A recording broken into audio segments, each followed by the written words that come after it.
Thanks for being here. Subscribe to Cheating Stories Best, so you don't miss new stories. Greetings, my dear viewer. This is a channel about marital infidelity and the consequences when one spouse cheats on the other. If, like me, you support true family values and condemn cheating, then subscribe to the channel and give this video a like. Let's get started. Picture this. Your beloved wife, whom you have cherished for 23 years, makes one last request of you before she dies. But it is not what you expected.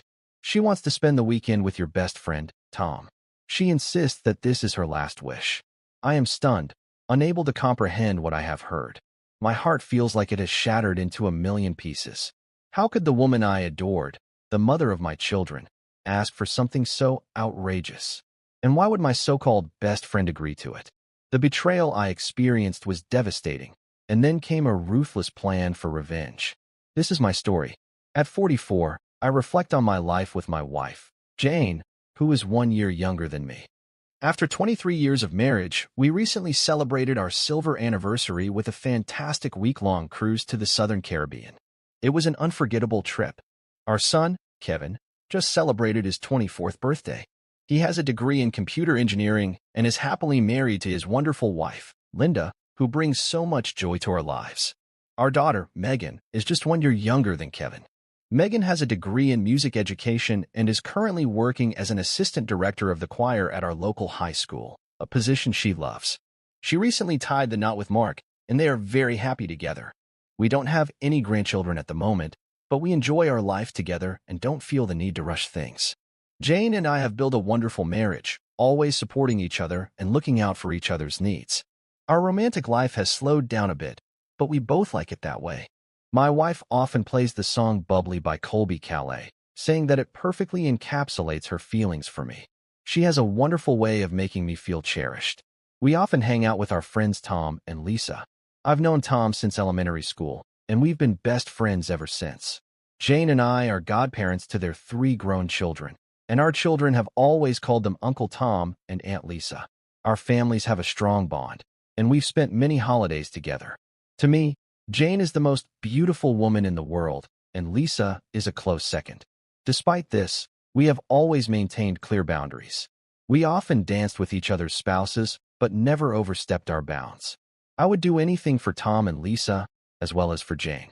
Our life seemed perfect until Jane started feeling ill. After a visit to the doctor, she was quickly referred to an oncologist. We learned that she had stage 4 pancreatic cancer, which is incurable. The doctor said she had about 6 months to live, with the first 4 months likely to be relatively good ones. She may need palliative care to cope with the pain in the last 2 months. We were devastated by the news and quickly shared it with family and friends. Kevin and Megan and their partners came back to be with us during this difficult time. They wanted to stay, but Jane did not want to interfere with their lives. Tom and Lisa were also heartbroken, but their support brought us great comfort. Jane asked our friends to look after me after she left and suggested that I eventually start dating again. I wasn't ready to discuss it, so I kept quiet. I was focused on being the best husband I could be to her until the very end. Jane didn't want to waste time feeling sorry for herself. I suggested that she quit her job, but she was determined to keep it for the sake of consistency. Interestingly, Jane's desire for intimacy increased, and she began to seek out new experiences, even in the face of her illness. She adopted a more adventurous spirit in our intimate life, which led to many unforgettable moments together. When we didn't want to sit at home, we would go out with Tom and Lisa, enjoying each moment to the fullest. So, Hank, have you been enjoying our intimate life lately? Jane asked. Absolutely, baby, I replied. I feel like you're pushing me to the limit, but honestly, I'm not upset about it. Every second spent with you is precious and unforgettable. That's exactly what I want, my love. I won't be here forever, and I want us to create enough wonderful memories for you to last a lifetime, she said. Jane, we've been having such a good time lately, and I don't want to waste another moment on trivialities, I said. I have a feeling you feel the same way, she replied. Hank, I'm ready for anything when you're ready, she said. I'm so glad you brought this up because I have something important to discuss with you, Jane said. Of course, my love. What's on your mind? I asked. I love you more than words can say, Hank. You are truly the best husband any woman could hope for, and I am so grateful for all the joyful moments we have shared.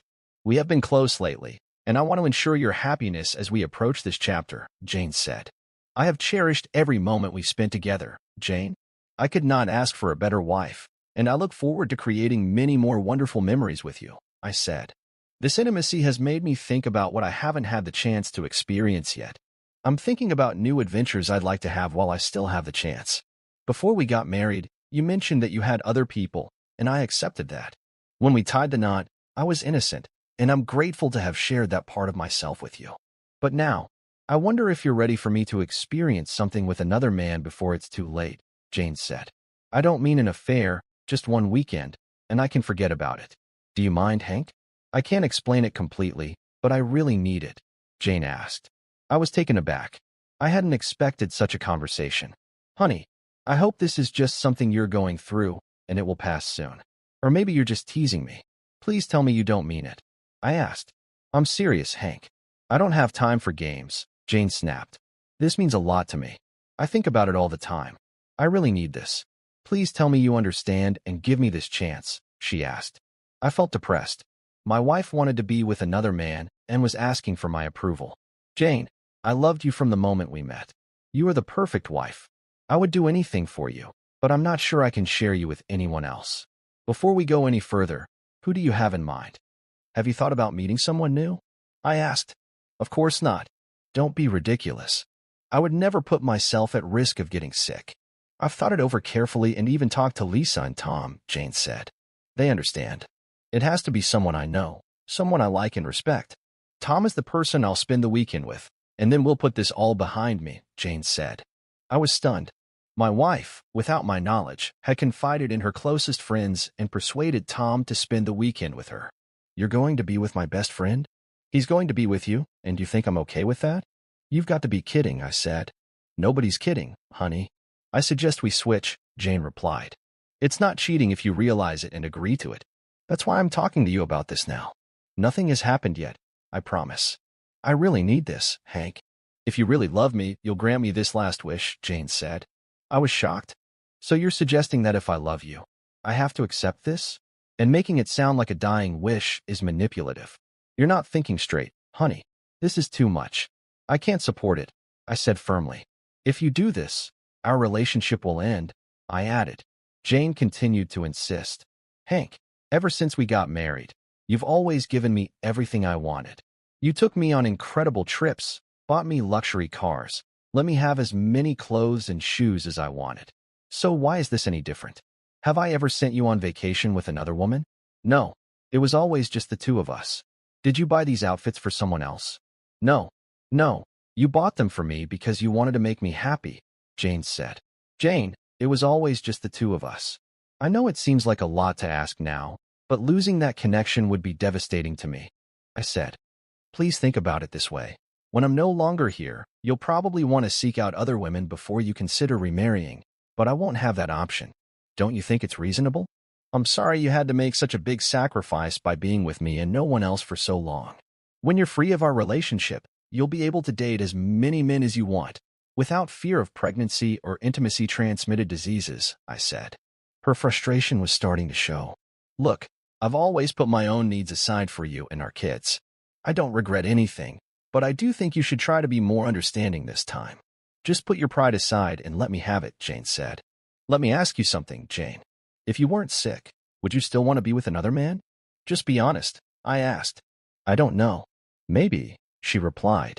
Thank you for being honest. I'm sorry I'm not enough for you, I replied quietly. She winced, but continued. Now let me ask you something, Hank. If I weren't sick and I wanted to be with another man, would you deny me the chance? Jane asked. After our divorce, you can do whatever you want with whomever you want, but you will never have the opportunity to be with me again, I said. Jane waved my warning aside and continued. Haven't you always wanted me to have everything? You always gave me more than I asked for.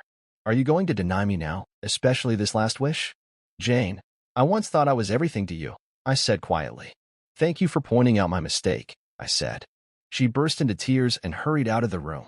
Usually, I would try to console her, but this was different. I hoped she would reconsider. I heard her talking on the phone, but I couldn't make out what she was saying. About 10 minutes later, I heard a car pull up to our front door. Tom and Lisa weren't just visiting. This was a setup.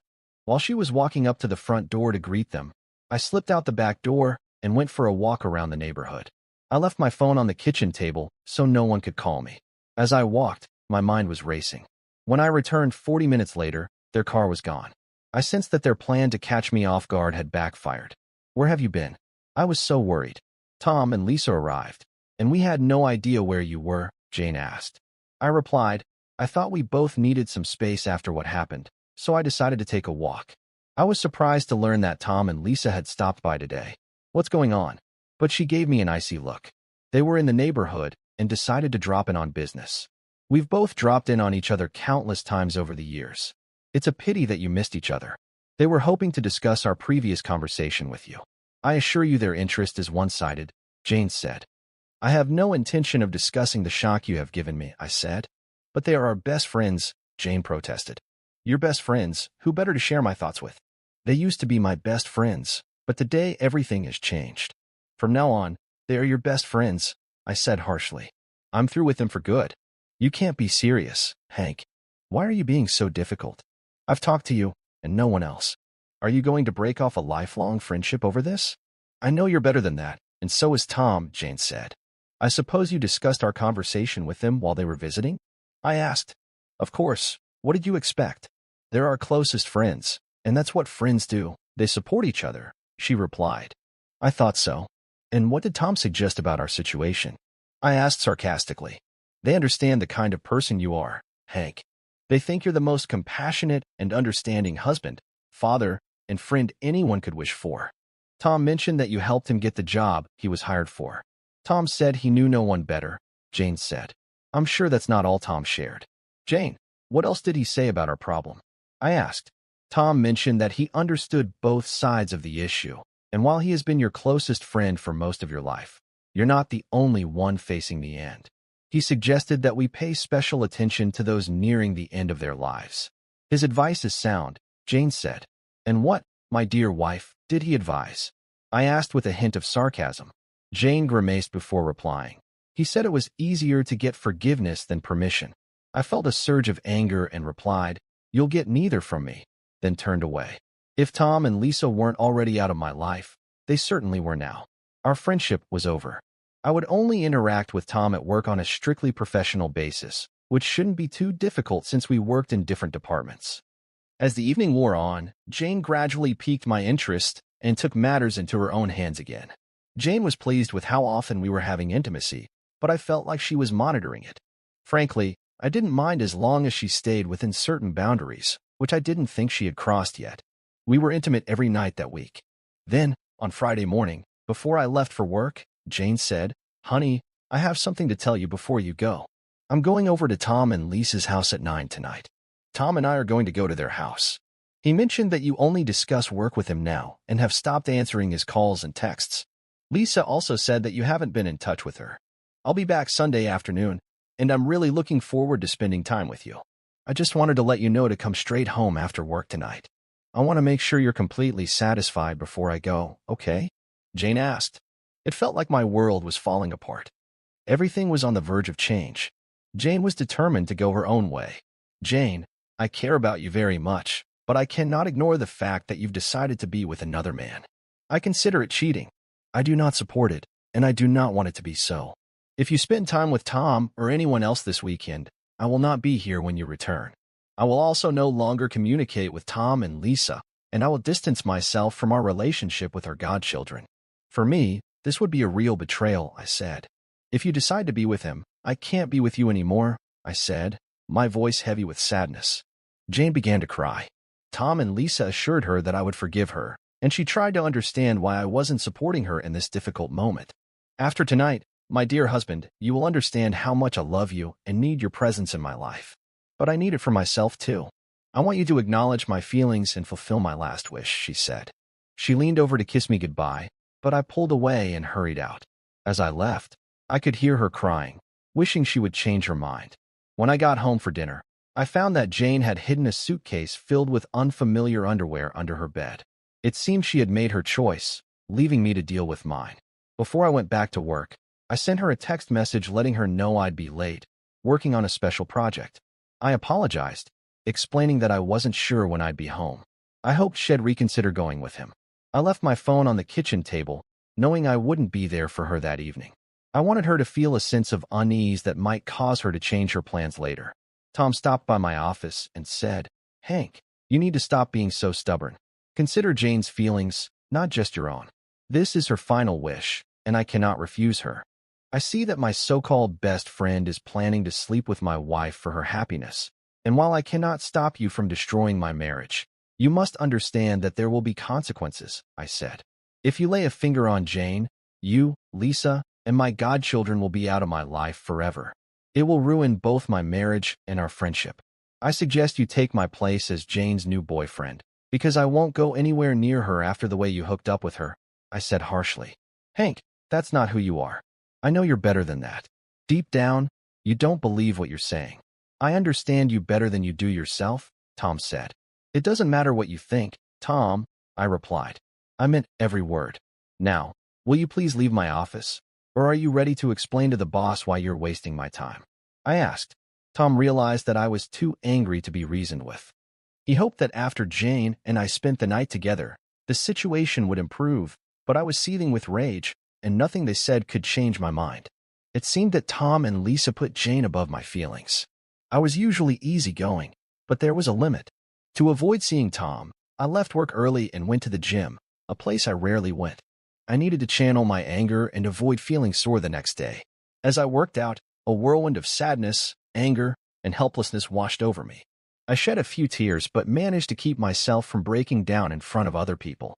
I left the gym at 7:30 in the evening.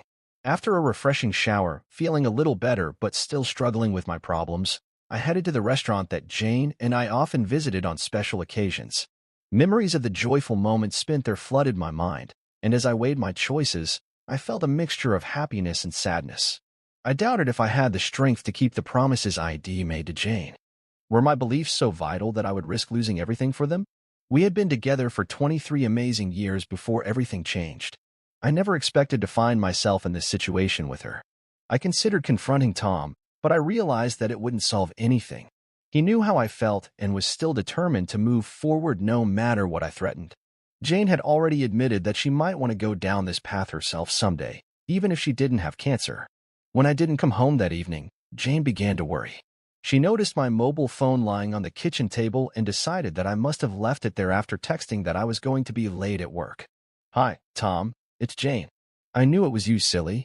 I know your wonderful voice anywhere. How are things at Hank's?" "Peaceful, I hope?" Tom asked. "Actually, that's why I'm calling. Do you know why Hank is working late tonight? He texted me around noon, mentioning a special project." "I can't figure out what he means," Jane asked. "I left work a little late today, and the parking lot was deserted when I got there." "Hank's car was gone," Tom said. "Even though we work in different departments, I know about the special projects and overtime. Have you thought about calling him?" "That's the problem, Tom. I tried to contact him as soon as I got home to see when he'd be home, but his cell phone is on the kitchen table, and I can't reach him," Jane said. "If he's not at work, didn't you say you were planning a special romantic evening for him tonight? That would make him go weak in the knees?" "Absolutely. I made that clear to him today. The only conclusion I can draw is that he is trying to avoid me." "What should I do, Tom?" Jane asked. "Jane, I know Hank. He's just feeling sorry for himself. He's playing a petty game to ruin your plans. If he decides to miss tonight, it is his own fault. He doesn't realize how lucky he is to have you in his life. When you're gone, he will regret every moment he missed with you," Tom said. "Hank is a decent guy and my closest friend, but even the best of us slip up sometimes. You know what you really want, and you deserve it. He's the one trying to ruin everything. If you decide to back out, I'll teach him a lesson." "No, Tom, I won't back out. I've been through too much trouble with him to back out now." "You're absolutely right, Tom. If he doesn't come tonight, it'll be on him. I'll focus on enjoying our time together this weekend," Jane said. "I can't thank you and Lisa enough. That's how we feel about you, Jane. I really hope Hank will realize how important this is and make time for you," Tom said. "Thank you, Tom. I'm feeling much better. I'll wait until he gets back, but I still intend to leave around 9. "I'll be with you shortly after that," Jane said. "I'll be very happy, Jane. I promise to give it my all this weekend." "I hope it lives up to your expectations," Tom said. "I'm sure it will happen." "See you soon, Tom," Jane said. "Goodbye, Tom," he replied. Sitting in the restaurant, I considered my choice. If she decided to be with Tom, I would never have anything to do with her again. She would be breaking our wedding vows. No one was forcing her. It was her decision. What's worse is that I would lose two of my closest friends, both of whom were connected to Jane's betrayal. I would never treat Tom the way he treats me. These three are like dead people to me. Divorce is an option, and I could sue her, but it would be useless since she will most likely leave before the case is completed. I need to save my finances. Who knows what her next move will be? When I got home at 9:30 in the evening, she was gone. She must be with Tom. I have never felt so sad and alone. The pain of loss was overwhelming, but I knew what I had to do. On the kitchen table, I found a sealed envelope addressed to me, tucked under Jane's mobile phone. She clearly wanted some alone time this weekend, and I didn't mind. I decided to leave the envelope untouched and unopened. When I checked my phone, I noticed that she had already tried to reach me by phone and text. She expressed concern about my silence and promised to do better when she returned. She insisted that she needed this time and professed her love for me, but her words meant nothing to me. I decided to clean everything up. First, I moved all my clothes and personal belongings from the master bedroom to the guest room, making sure there was no trace of me there. Then, I took our wedding album and removed all my photos, folding the album back up and leaving it on our bed. I called my brother and asked if I could stay with him for a few nights. He offered me a spare room and said I could stay as long as I wanted. To help me sleep, I took one of Jane's sleeping pills. Sometimes medication can really work wonders. The next morning, I was awakened by the doorbell. I threw on my robe and headed for the door. Lisa was standing there. "What brings you here, Lisa?" "I thought I made everything clear to Tom yesterday," I said. "Good morning, Hank. You know, I could have used our key. We both have spare keys to each other's houses. Can I come in?" she asked. I realized she was right and stepped aside to let her in. "You can say whatever you want right here." "What's going on?" I asked. "Well, if you had answered the phone, I wouldn't have had to come," Lisa remarked. "For the last time, Lisa, why are you here?" I asked. "I'm here for you," Lisa replied. "Jane mentioned that you weren't happy with the plan, so I wanted to help. You're one of my closest friends," she added. "Help me how? How are you going to do that, Lisa?" I asked. "In any way you need, Hank. I can be a conversationalist, a housekeeper, a cook, or just someone to keep you company and cheer you up. We all agreed that you can count on me for support this weekend, just as they can count on each other," Lisa said. "It's obvious that the three of you have come to many conclusions that I cannot support. I have a busy day ahead of me, and you are short on time. Please leave and do not come back. If you use that key, I will have to call the police. Goodbye, Lisa," I said as I closed the door. I watched from the window as she cried into the phone, probably to Tom or Jane. I tried to remain polite, but I couldn't help but feel disappointed. Lisa lingered in her car for a few minutes before finally driving away. After breakfast, I went to the store and bought new locks for both doors. I was relieved to learn that I was the only one with the keys.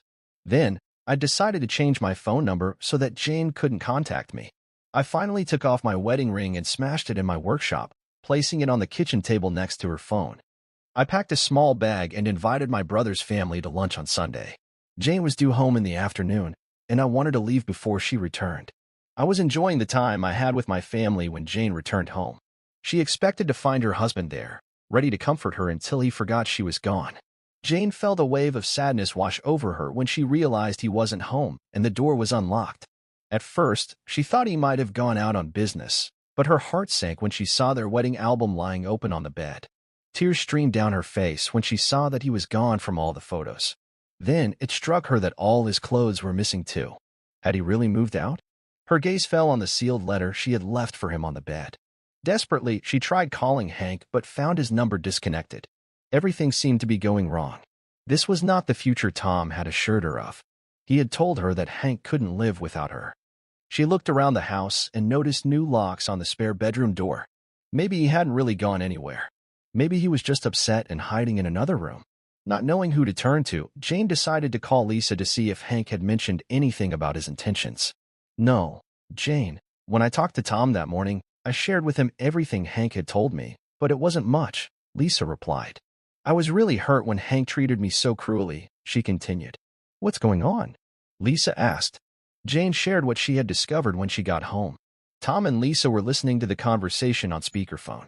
Didn't you leave Hank a letter explaining that you were going to quit your job to make him happy? Tom asked. Yes, Tom. I wrote the letter like you suggested, but he never opened it. He has no idea what it says, Jane said bitterly. Hank is still here. I'm sure there's nothing to worry about, Jane. Hank obviously moved his things into the spare bedroom to upset you. He's just sulking. He'll come to his senses soon. Trust me, Tom said. I hope you're right, Jane replied. Thank you for your support, she said, feeling grateful. She then tried to contact Hank's brother and parents. His parents did not know his whereabouts, and his brother mentioned that he had not heard from him, as Hank had asked. Jane knew that she had to be patient, just like Hank had been over the weekend, but she felt a deep longing for him. For the first time in a long, long time, she felt so far away from him, and she cried herself to sleep in her bed alone. On Monday at 6:30 in the morning, I called work before the office opened and left a voice message for my boss, asking him to set aside 2 working days due to family circumstances. I wasn't ready to talk to Tom yet and wanted to avoid any interruptions in my work. Instead, I focused on getting our finances in order to ensure our safety. After 23 years of marriage, we had made a substantial fortune, and I was determined to keep it. My trust in Jane had completely faded. I transferred 2/3 of our cash and investments into accounts that only I had access to. Jane would not have found out unless she decided to investigate, since all the bills would have been paid on time anyway.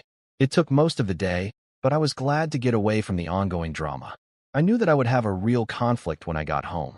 On Tuesday morning, I enjoyed a walk in the park and then lunch at a local diner. The movie theaters opened at noon, so I decided to spend the afternoon there. Tuesday evening brought back some anxiety about seeing Jane again. I promised myself not to get into any arguments. I expressed my gratitude to my brother and his family for giving me a place to stay and time to think. I returned to work on Wednesday morning. My boss was not interested in my family situation, for which I was very grateful. As soon as Tom learned that I was back in the office, he made a beeline for my desk. Finally, you're here. Have you talked to Jane yet? She was really worried about you, he said. Tom closed the door to my office behind him. I decided to ignore him, walked over, opened the door again, and walked out without saying a word. He watched me for a moment, calling out to me as I headed to the men's room, but I didn't answer. I decided I wasn't going to talk to Tom and Lisa anymore. I figured Jane would keep them informed, but I wasn't going to talk to them.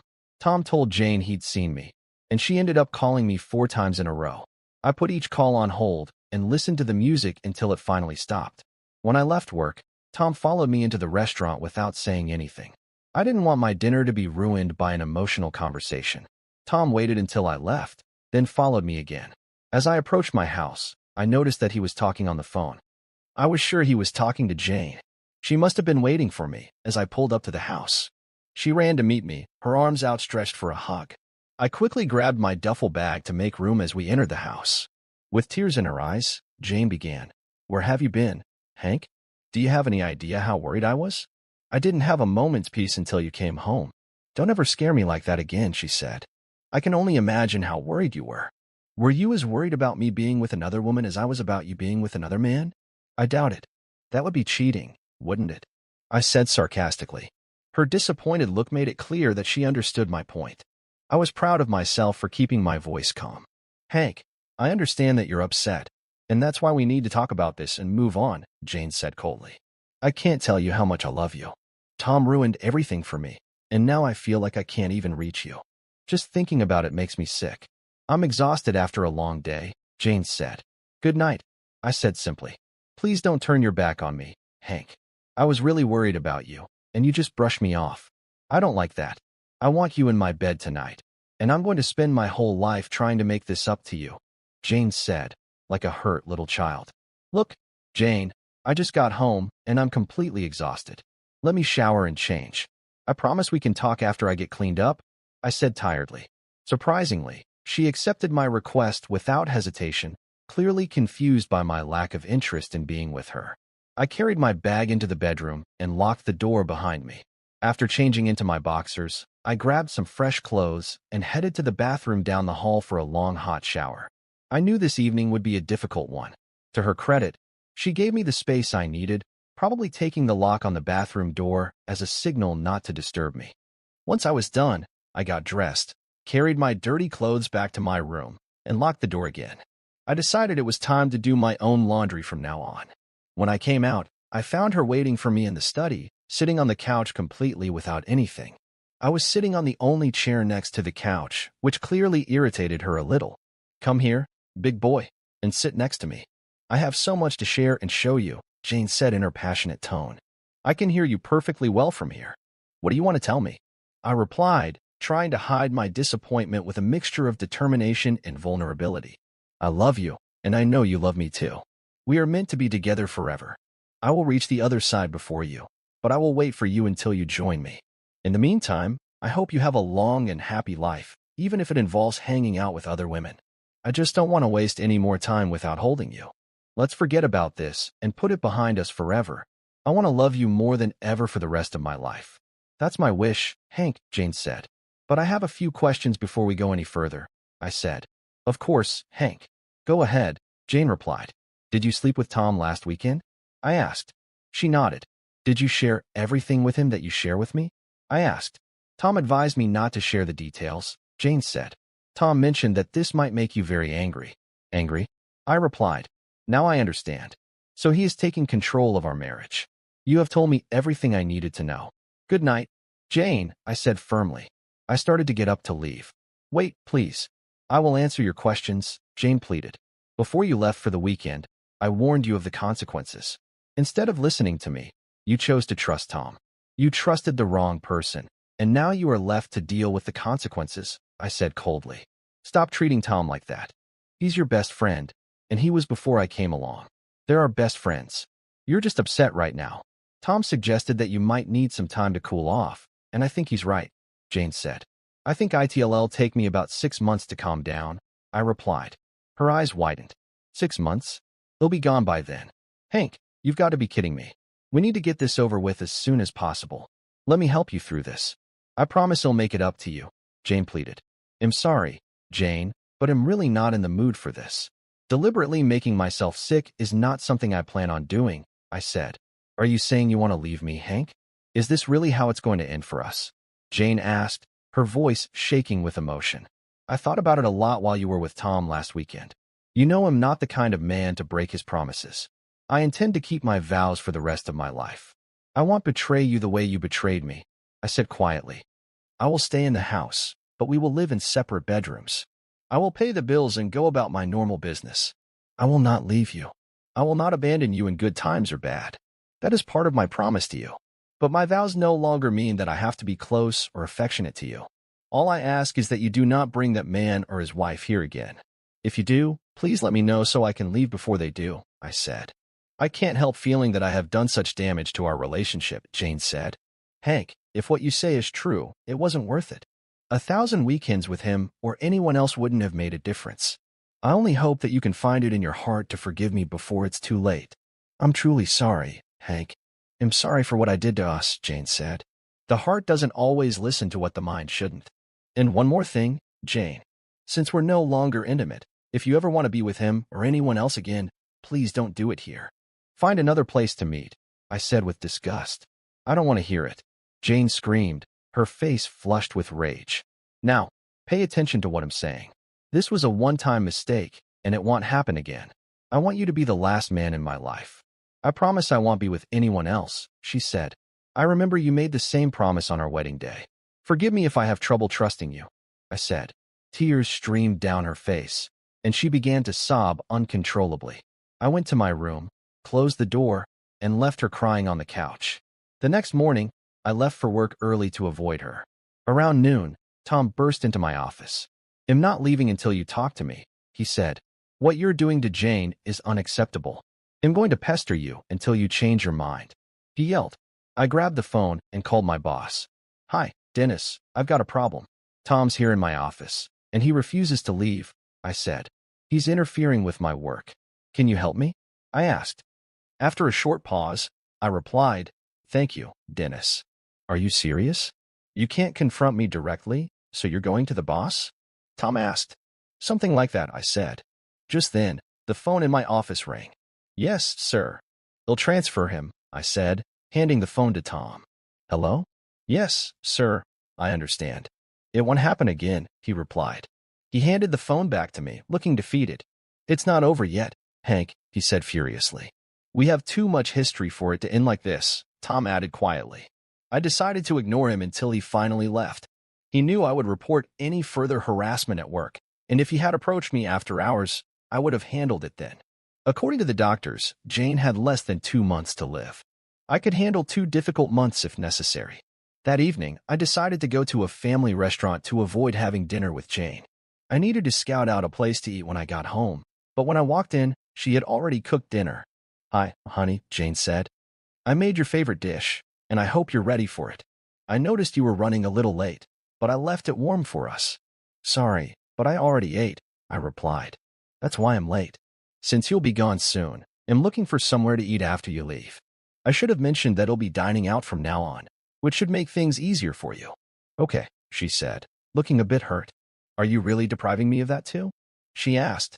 You made it clear that intimacy was out of the question, but I was really hoping I could still cook for you. Am I nothing to you now? Is that really it? She asked, her voice filled with confusion. I can't tell you what you want to hear, Jane.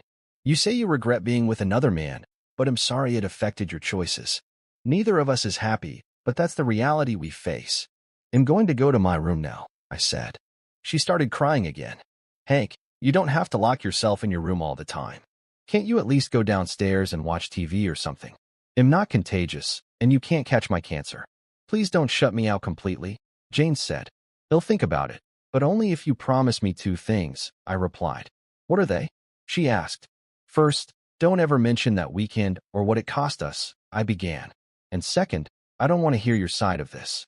Please don't mention that jerk or his wife to me again. If you run into them, don't bring it up before or after. Understand? I said. Jane seemed upset by my strictness. She never asked me to choose what we watched on TV. Our conversations revolved around work, politics, family, or other mundane topics. She kept her promise to avoid the difficult topics, but I sensed that they still remained. If she contacted my old friends, it was when I wasn't there. Jane knew that her actions bothered me, so we maintained an uneasy truce. Every night, I would hear her sob softly as she drifted off to sleep. I don't think she regretted her choice, only the consequences that followed. Then on Saturday, she caught me by surprise. Jane invited me to have breakfast and lunch with her. Not wanting her to cook, I chose cereal and then spent some time mowing the lawn. After eating a sandwich for lunch, I continued to tinker with the car and did the dishes. While I was doing the laundry, she asked if I could throw my clothes in with hers, but I declined. I preferred to do the laundry myself. Jane wiped her tears and turned to leave. Who would have thought that a woman could be so upset about her husband doing his own laundry? She muttered. I was glad to have some housework to occupy my thoughts and distract myself from my heartache. A while later, I heard a noise. My children, Kevin and Linda, along with Megan and Mark, were chatting with their mother. I asked what brought them there. Hi, Dad. It's good to see you, Kevin said, pulling me into a hug. We've been talking to Mom since she got sick. She doesn't have many good days left, so we decided to grab some food for a picnic. You and Mom, calm down. We'll take care of everything, Kevin added. It was nice to see the kids, but I had a feeling it wasn't a coincidence. I wouldn't be surprised if Jane had set it all up. They say all's fair in love and war, and even though we weren't at war, it certainly felt like she was taking advantage of the kids. An hour later, I was told the grill was cleaned and ready. Then Jane said, Hank, honey, the kids are asking for ice cream, and I need to get some stuff. They'll be right back, and she left. As soon as Jane left, I felt my children overwhelm me. Megan asked, Dad, can we talk? Of course, I said. My daughter continued, Dad, Mom and I have talked a lot. We know what happened with Uncle Tom. We were stunned at first, but now we understand. We know how hard it was for you, but you had time to think. Mom won't make that choice again, and we trust her. She felt it was what she needed to do before her time was up. Can't you find it in yourself to forgive her? You haven't spoken to her since then, and you've cut off contact with Uncle Tom and Aunt Lisa. Dad, they were always your closest friends. Can't you understand that Uncle Tom was just trying to help someone in need? So you really think I should just let it go? I asked. All for nodded in agreement. I paused to collect my thoughts. I cared deeply about these people and didn't want to push them away. Then a thought struck me. Kevin, you're my son, I began. You know I would do anything for you without hesitation, right? I asked. Of course, Dad. You've always been there for me, and I appreciate that, Kevin replied. And Linda, As my son's wife, you know I care about you too, right?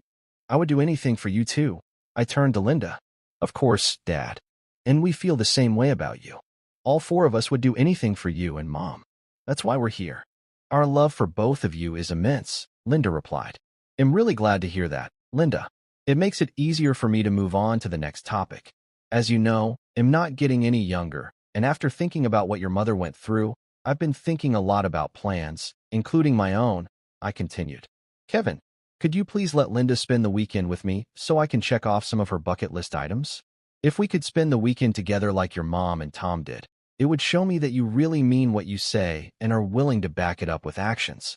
If that happens, I might even be able to forgive your mother, I said. What? Are you crazy? Kevin exclaimed, and Linda blushed deeply at the thought. There's no way I would agree to that, Dad. Not even if it was a matter of life and death. I know Linda isn't your biological relative, but it still doesn't feel right, my son said with disgust. I can't believe you even brought this up, Kevin said, furious. Oh, you mean like Uncle Tom and your mom? Are you suggesting that? I asked. Everyone was silent, processing my words. I let the silence hang in the air before continuing. Linda, I owe you and my son an apology. I would never ask a question like that, not even in my worst moments. I only asked the question to make a point, I said. Kevin, you mentioned that you wouldn't do this if I were on my last legs, and I feel the same way. It's easier for you to forgive your mother because you're not married to her. But think about it, Kevin. If Linda had gone with me and then come back, would you have seen her in the same light? Would you have been able to forgive her as easily as you're asking me to forgive your mother? I asked. There was silence in the room as they considered this. Finally, Kevin nodded to Mark, and they shook hands. Megan hugged Linda, and then Kevin turned to me and said, Dad, you're right. Thank you for sharing another valuable life lesson with us. Until now, we have seen things solely from Mom's point of view and haven't considered your position. You have truly helped us see things differently. Our love for Mom has not diminished, and we still wish her happiness until the end. But we recognize that by her actions, she has forfeited the right to ask you for forgiveness. We also share your feelings about Uncle Tom and Aunt Lisa, the son said. We're not choosing sides. We care about you both, but we're not going to pressure you to forgive Mom. She's going to have to live with that. We'll support her in any way we can, but we're not going to let her use us to make you forgive her, the daughter said. I'm very proud of all four of you. I never wanted you to distance yourself from your mother. She's going to need your support more than ever in the future, and I trust that you'll be there for her, I said, hugging each of them in turn, relieved that everything had worked out. The rest of the evening went smoothly. Jane seemed pleased with my positive attitude when she returned from the store. The kids did a great job making burgers and hot dogs, and the strawberry soft-serve ice cream for dessert was a treat. Jane didn't have a chance to talk to them one-on-one because I was nearby. After we finished cleaning up and exchanged hugs and kisses, Jane wanted to chat with me. You seem to be in a great mood, Hank. It's nice to see you smiling so much, she remarked. The kids always brighten my day when they come to visit. It's impossible not to smile when they're around, I replied. I heard from a little bird that they were planning to have a chat with you while I was at the store. They didn't seem upset. So how did the conversation go? Were they able to convince you to see things my way? Jane asked. In their own way. They claimed to love us both equally and insisted that they had no favorites. That seemed reasonable to me. We did a great job raising those kids, didn't we? I said. My birdie gave me the idea that you would either agree with me or be on the outside, Jane said coldly. I'm not so sure, Jane. Perhaps you should consult your birdie again, I replied. I'm going to take a shower and change. We've both had a busy day, I said, standing up. I left her confused and headed for the bathroom. I knew Jane would talk to Megan while I was getting myself together. I couldn't help but think about how her demeanor would change after their conversation. You're just being stubborn and can't see beyond your own point of view, Jane yelled as I walked into the room. I replied, maybe you should figure that out now instead of wasting your time on me. I'm sure your friend would make a much better husband since I'm obviously not suitable. Jane waved me off and said, seriously, you asked Linda to sleep with you? You need to talk to her before things get any worse. The kids took it as a learning experience. They mentioned that they listened to me and remained neutral. I would never do anything to Linda. Feel free to ask her if you doubt me, I said. Jane was upset because her attempt to use the kids against me had failed. I have a feeling Megan told her what happened. It seemed to me that she was just trying to provoke me. I settled down on the couch to watch TV, and Jane retreated to her room, slamming the door behind her. I wanted her to keep to herself. Another week passed, and we barely spoke. The tension was growing, but we managed to coexist without serious conflicts. We still did not eat together, and I did my own laundry and dishes. The following Saturday night, Jane went out and returned late. I suspected that she had run into these unpleasant people, but she did not mention it, and I did not bring it up. I sensed that this only fueled her anger. Then on Monday, the CEO decided to pay a visit to my office. I didn't see him often. "Good morning, sir. What brings you here?" I asked politely. "This is Hank, right? Hank Greenlee?" he asked. "Yes, sir," I replied. "Hank, I've heard great things about you. Your boss, Dennis, has noted your excellent work. I like to keep up to date with what's going on in the company, and I want you to know that you're an asset," he said. "Thank you, sir. That really means a lot," I replied. "Yes, but there's something else," he began, looking at me expectantly. "Of course, sir. Please continue," I replied. "Hank, do you know Brian Land?" he asked. "Yes, I know Brian Land, sir. He's my wife's father," I said. "That's right. Brian is my golf partner, and we've been friends for years. He mentioned that you were new here only because he wanted you to make it on your own, which I admire. But Brian also mentioned that you and his daughter were having some difficulties. He said she was battling cancer and didn't have much time left. Is that correct?"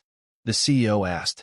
"Yes, that's right," I said, already understanding where he was going with this.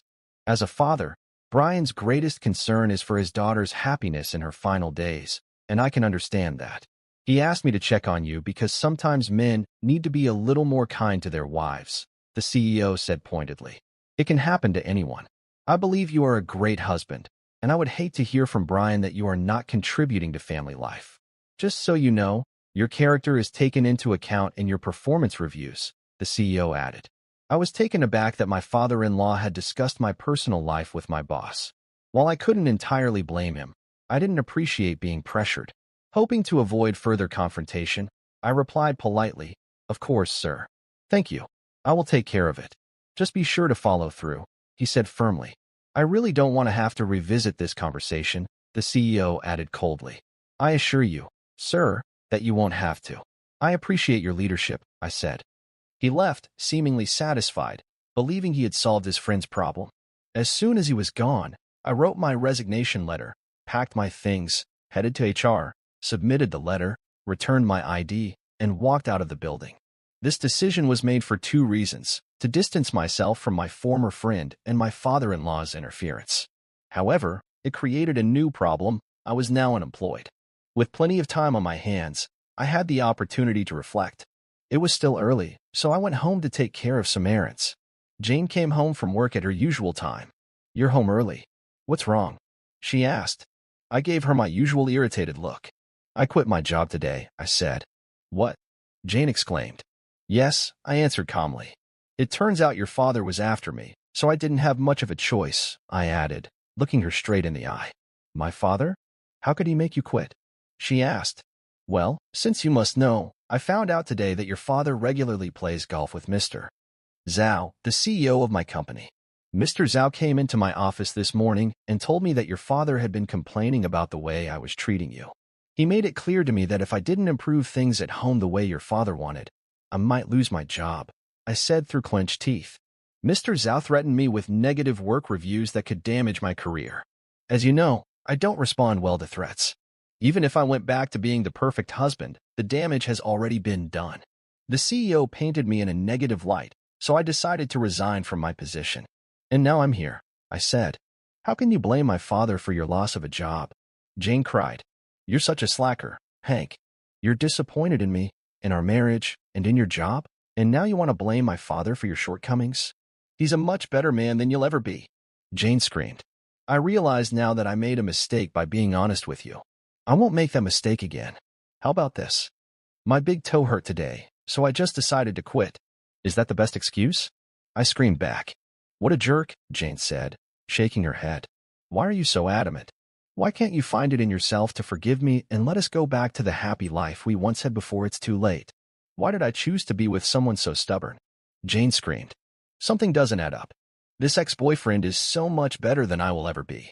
Why don't you just move in with him and make the most of the time you have left? After all, he was the last person you were with. I'm sure he'd be more than happy to resume the relationship. So why stay with someone like me who feels like a complete failure? I said sarcastically. Because I love you and only you, Hank, Jane replied. Whatever happens, you're the only man I've ever truly loved. You're just too blind to see it, Jane said irritably. We were both trapped, she in her love for me, and I in my unwillingness to accept her betrayal. We were at an impasse. I'm going to get something to eat, I said. I'll be back later. Why don't you call your dad while I'm gone and see if he can find someone to take care of you for me? I said with a hint of sarcasm. I thought she was out of tears, but I was wrong. I left the house alone to avoid further drama and enjoy a quiet meal. Apparently, she had contacted her father while I was gone, because when I returned, she was waiting for me. I'm sorry, Hank. I had no idea my dad would use his connections with your boss to try to put pressure on you. I love my dad and appreciate his intentions, but interfering with someone's work is just wrong, she said quietly. Dad had good intentions, but I fully acknowledge my role in this situation because I wasn't completely honest about my part in our problems, she added. I suspected as much. Look, I understand why your father wanted to use his connections to help you. I would have done anything for our children, but I believed he was above that.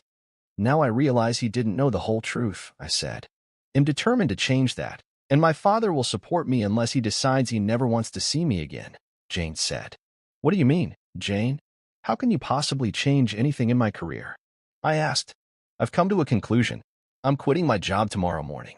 I won't be looking for another job because Dad and I are committed to helping you find a better job than the one you lost. We feel responsible for the difficult situation you found yourself in, so it's our duty to help you fix it. Dad has a lot of connections, not just with your former boss, and I'll use mine too. We'll do everything we can to find you a suitable job. How do you like this offer? I hope this didn't take you by surprise, Jane asked. I was prepared for another discussion, but this one caught me off guard. I'm not sure about my choice, but I'm grateful for any help you both can offer. Thanks, I said. I managed to convince Dad to take a week off to support us. I'll do my best to find you another job, even if it seems impossible, Jane joked. As promised, Brian came to our house early the next morning. He walked Jane to work as she had decided to quit. Jane was relieved to avoid the usual farewell party her workplace would have thrown for her. When they returned, our house became a hub of activity. That week, the three of us were constantly on the phone, checking in with business contacts and acquaintances. Finding interviews wasn't hard, but we wanted each one to be a real opportunity, not a gamble.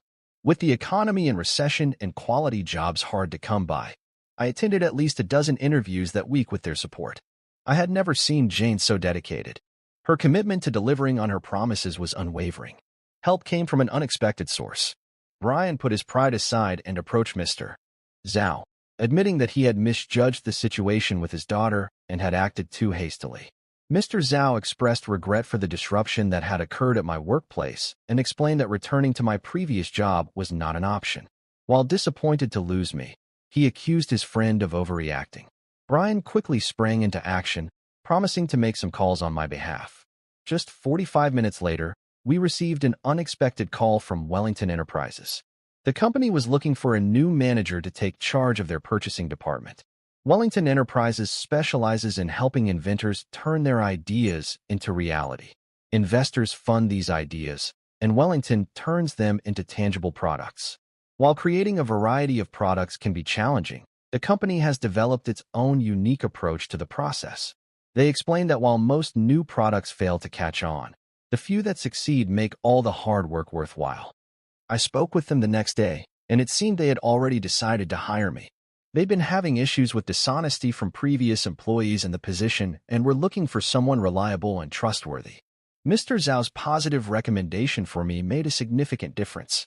They offered me a salary much higher than what I had been earning before. He was a truly decent man. I was set to start work in 3 weeks after they sorted out some personnel issues. I expressed my gratitude to Brian and Jane for their help in securing this wonderful opportunity. Both noted that it was the least they could do, given their involvement in my previous job loss. Brian and I rekindled our friendship, and he acknowledged that I had been a good husband to his daughter before the incident. He mentioned that many men in such circumstances would not have stayed with their wives, leaving Jane alone. As we shook hands, he became emotional and admitted he had a newfound respect for me. I had a feeling that Jane had been holding on until I secured this new job. The next day, she suddenly collapsed in pain, her skin turning a dark yellow. I rushed her to the hospital, where we learned that this was a typical progression of her cancer. The doctor prescribed medications to ease her pain and make her comfortable. When others learned of her condition, they began visiting her, presumably to say their goodbyes. I did my best to create a positive environment and coordinated visits to avoid everyone showing up at once. One afternoon, Jane informed me that Tom, Lisa, and their children wanted to see her. I responded to her request and promised to make arrangements.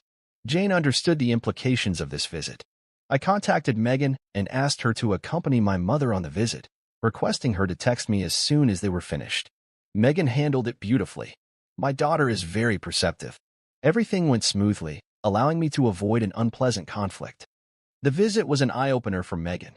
Our children began to spend more time with Jane, understanding that her time was limited. 2 weeks later, Jane was too weak to get out of bed. Thanks to insurance, I was able to hire a day nurse, and I looked after her in the evenings after work. She had become very thin and weak. Jane had a pain relief device, and all she had to do was press a button. Since she could no longer talk on the phone, I took it away. All communications now went through me. Lisa called to check on Jane, concerned that she was unable to get in touch. I explained the situation, and she expressed a desire to visit. I told her it wasn't a good idea. She was disappointed but didn't insist. Our children and their partners took turns helping me, giving me some rest, which was a huge help as Jane's condition worsened.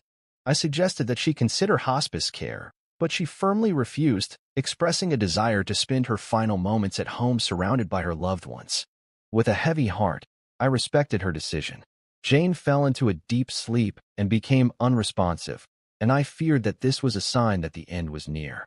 One of our children remained nearby, ready to alert the others if anything changed. Late one night, as I was getting ready for bed, I was startled when Jane suddenly sat up.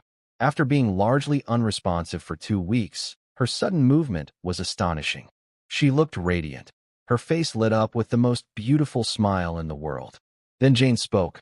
"I'm sorry I hurt you, Hank. Please forgive me. I love you so much," she said. I hurried to her, kissed her, and said, "I love you, Jane, but I will never be able to forget what you did to me." She lay back down quietly and went back to sleep. I knew the moment was right and gathered all the children around. They stayed close to me while I held her hand. For hours later, she breathed her last. We all cried and hugged, feeling each other's love. I was exhausted from organizing everything, but Kevin and Megan were a huge support. Jane had made the process go smoothly by planning much of the work in advance. After her cremation, we held a memorial service at a local chapel. Megan nervously mentioned that her mother had wanted Tom to speak after the priest. Megan thought it was too much to ask of me. I was stunned that Jane had made these arrangements without telling me, but the children persuaded me to respect her wishes for their sake. I agreed. Before the service began, the family gathered to console each other and greet the guests. I was not surprised when Charlene, Joe, and Evelyn hugged me. They were our godchildren and had nothing to do with their parents' choices. I hugged them back, realizing how deeply I cared for them. Tom and Lisa kept their distance but chatted with everyone else. Brian surprised me by holding his own better than I expected. He had made it clear that he wanted to keep us close, and I felt the same. At the service, Kevin's wife, Linda, sat next to me on the left, holding my hand, and Megan sat on the right, holding my other hand.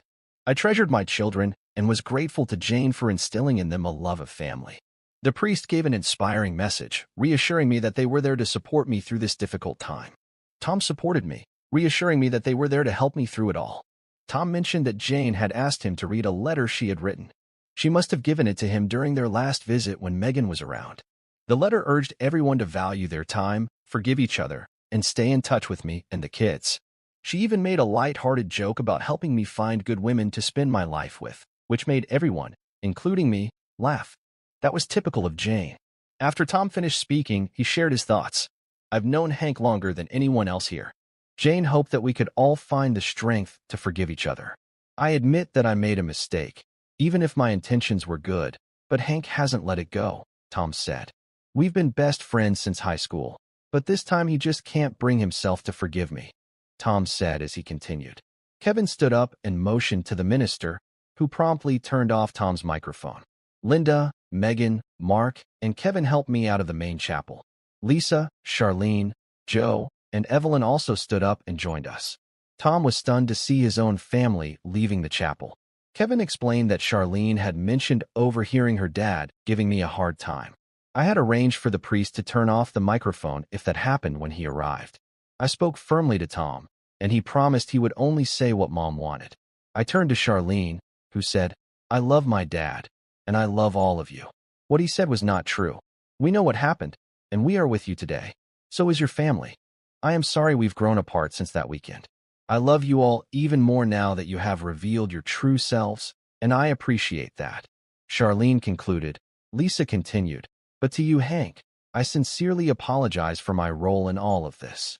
All I can do is express my deepest regret, and I do not condone his public attacks on you. I am truly ashamed. Please do not let his behavior ruin your happiness. You have an amazing family who loves and supports you. Cherish them," she encouraged. Lisa stayed married to Tom and supported the choice he and Jane had made. I wasn't sure I'd ever get over it. A moment later, the doors opened, and the crowd began to leave the chapel, each person offering their condolences as they passed. I asked Tom's children, Charlene, Joe, and Evelyn, to help me arrange for flowers from the store. They assured me they would and expressed their gratitude. As I was about to leave, Charlene asked if she could join me. Kevin and Megan nodded in agreement as she took my hand and led me to my car. She drove us home and cooked a delicious dinner using the various dishes our friends had brought. Afterwards, she cleaned up the kitchen and kept me company until dinner when my children arrived. Charlene hugged me, expressing her love and asking me to stay close. She was a genuinely good person, raised with strong values. In the weeks that followed, Tom made several attempts to reconcile, but I was not ready to forgive. His children invited us to barbecues several times, but never mentioned Tom or Lisa. Gradually, our conversations became less frequent. Everyone had their own lives, and I wasn't upset about it. I focused on my job, ensuring we got what we needed quickly and at a good price. I managed a team of 7 people, 3 of whom were new, and I was proud of how well we worked together. Everyone contributed, and I considered them my work family. A little over a year after Jane's death, I got an unexpected message from Kevin, inviting me to a nice restaurant called Chez Roberto on a Saturday night. He mentioned it would be his treat, and he was working on something special and wanted me to meet his contact there. He asked that I dress in a suit. My curiosity was piqued, and I was glad he wanted to include me. I made sure to clean my best suit for the occasion. Chez Roberto is an upscale establishment frequented by influential people for memorable events. Despite the high price tag, the food there is exceptional. It was my first visit. Kevin advised me to introduce myself to the owner upon arrival. The owner quickly confirmed my reservation and directed me to a table with a waiter. As I strolled through the restaurant, a romantic atmosphere enveloped me. Couples gazed at each other tenderly. Several tables were occupied by businessmen, and at first, I thought this was the purpose of my visit. But as we approached, I noticed an elegantly dressed woman sitting alone at a table. She radiated grace, and I couldn't help but think how lucky the man she was waiting for must be. To my surprise, the waiter stopped and invited me to sit at her table. "I must have misunderstood," I said. "No, there is no misunderstanding," the waiter replied. "Would you like me to help you to a chair?" he asked. I sat down across from the woman, who looked as puzzled as I did. "Hi, Lisa," I said. "Hank, what brings you here?" she asked. "I suppose for the same reason you're here." "Let me guess. Did Kevin ask you to come tonight?" I asked. "No, it was Charlene. I was supposed to meet her here at 8, Lisa replied. "I was supposed to meet Kevin here at 8 this evening, but something seems to be off," I said. Just then, new messages rang on our phones. We checked them. "Let me guess Charlene isn't coming tonight," I said.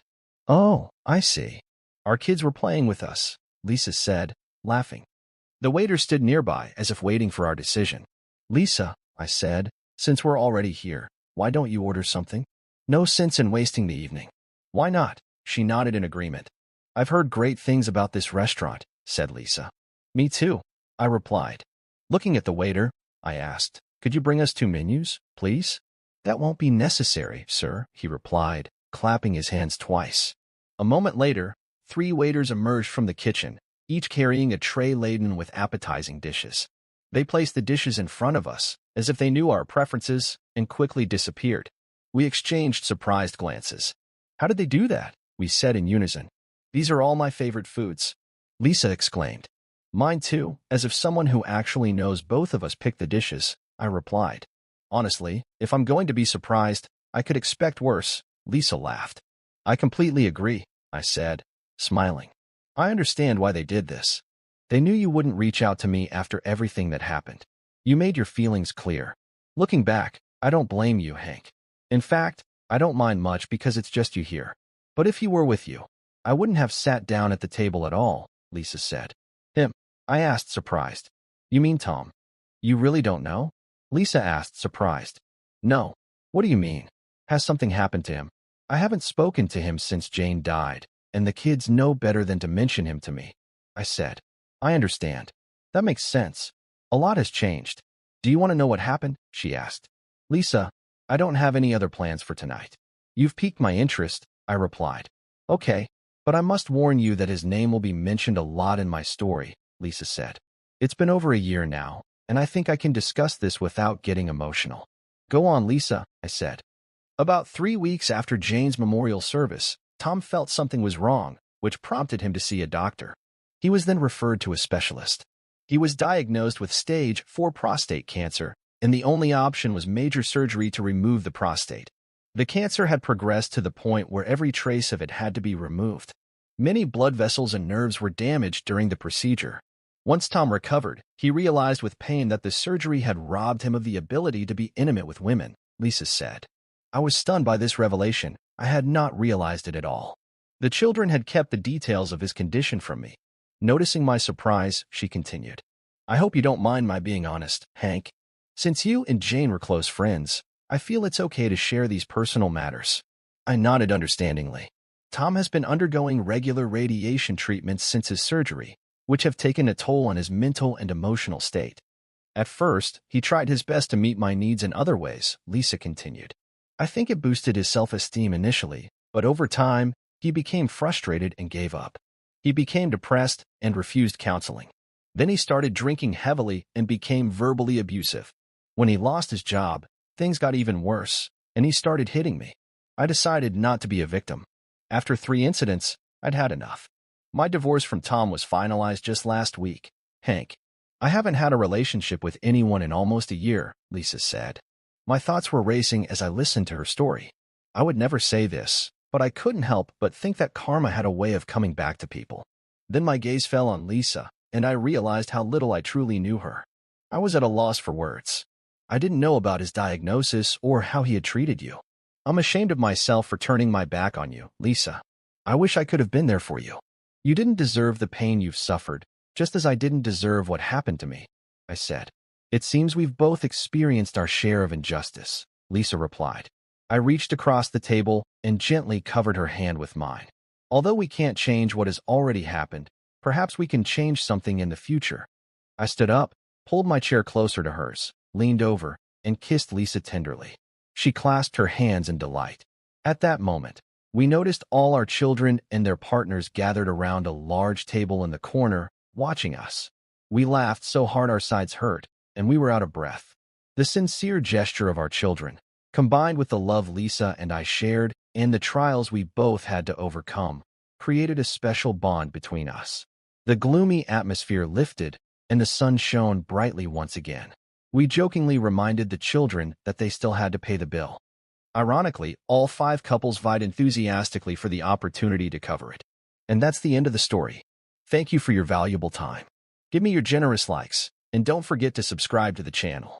May the force be with you.